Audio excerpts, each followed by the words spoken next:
Then we get into the same frame again with the internal camera and IR that you have.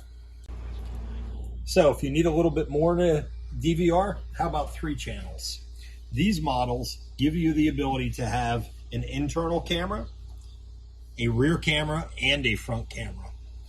So 3 channels built in with a 4-inch factory replacement mirror with a screen, 1080p recording, infrared IR in the cabin, and your rear camera. Super night vision because of the IR, and we use a higher grade IR that doesn't give you a red glow at night in the background.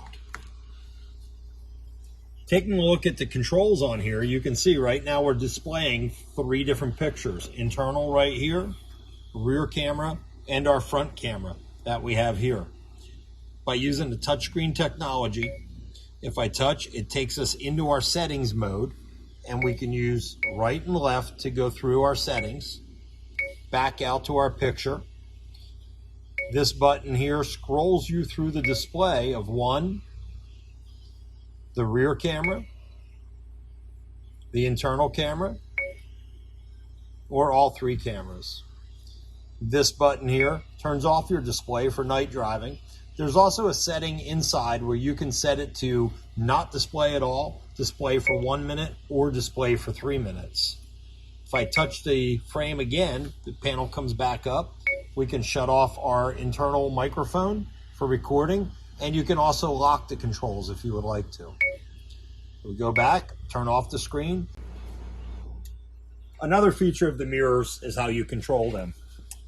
Normally, you'd see buttons and you'd think, hey, it's a touchscreen.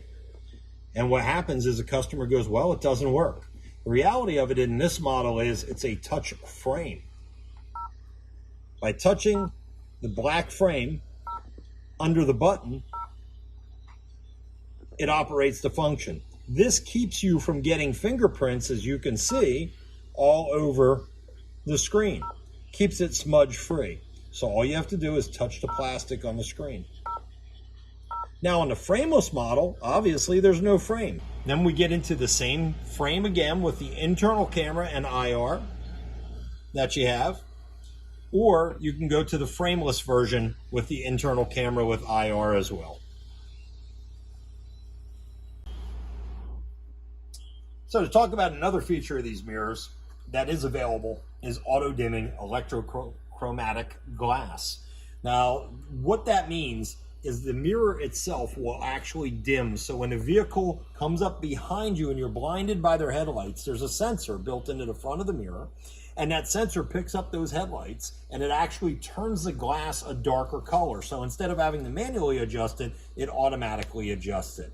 Now the glass that's used in these is made in the USA, in Michigan.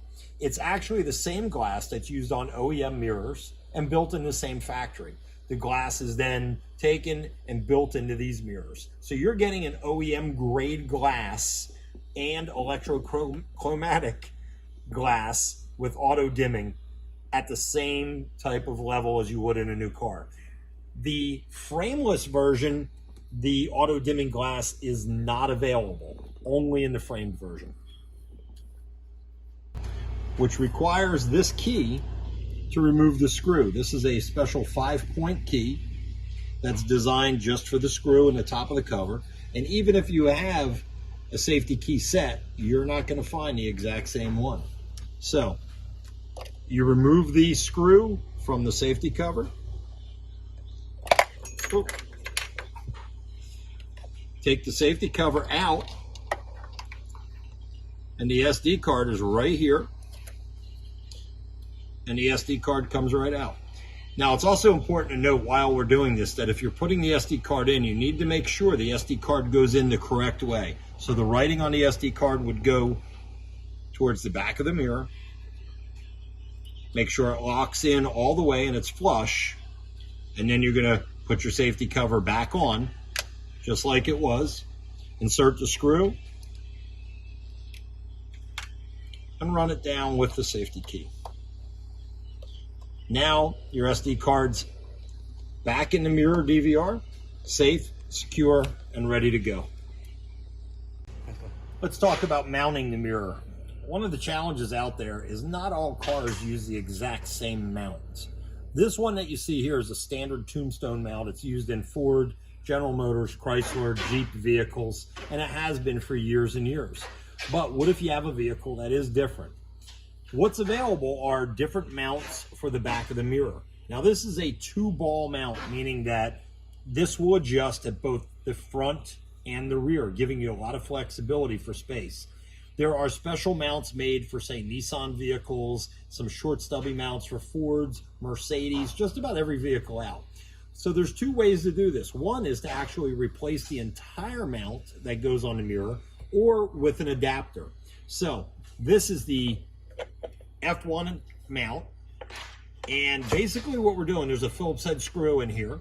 We're going to drop it into the mirror, run our screwdriver in, and tighten the mount up into the mirror. Once you do that, it's attached right to the mirror.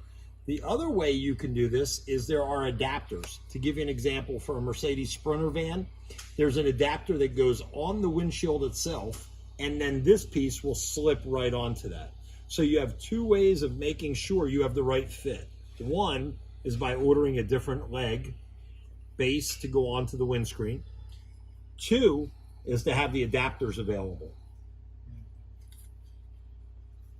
We're in the shop and we have a camera here. The camera can be used 3 different ways: externally with the bracket, on a front windscreen with a bracket, or on the rear windscreen with a bracket.